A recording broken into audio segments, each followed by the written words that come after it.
અમદાવાદના થલતીજમાં વાઇબ્રન્ટ હોટલમાં આત્મહત્યાની ઘટના બની છે। સુરેન્દ્રનગરના રાહુલ પરમાર નામના વ્યક્તિએ આત્મહત્યા કરી લીધી।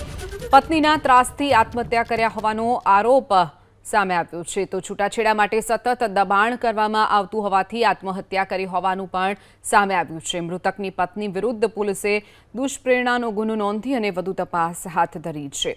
વધુ વિગતો સાથે સંવાદદાતા ચેતન બામણી આપણી સાથે ફોનલાઈન પર છે। ચેતન, અમદાવાદમાં જે સુરેન્દ્રનગરના મૂળ યુવકે અમદાવાદની એક હોટલમાં આત્મહત્યા કરી છે, શું વિગતો?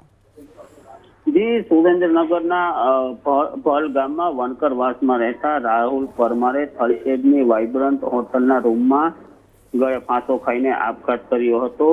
પોલીસને ઘટનાની જાણ થતાં પોલીસ તાત્કાલિક દોડી ગઈ હતી અને પોલીસે રૂમમાંથી 2 ફોન, 1 લેપટોપ, પાકીટ અને સુસાઇડ નોટ કબજે કરી હતી અને તેના આધારે કેસની શોધખોળ શરૂ કરી હતી અને આ કેસની તપાસમાં પોલીસને ચોંકાવનારી વિગત આવી હતી।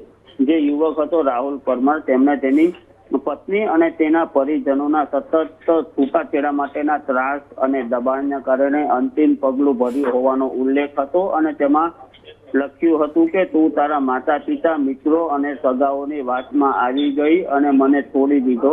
મારી આત્મહત્યા પાછળ મારી પત્ની ભૂમિ જવાબદાર છે તેવી ચિઠ્ઠી લખીને યુવકે અંતિમ પગલું ભર્યું હતું।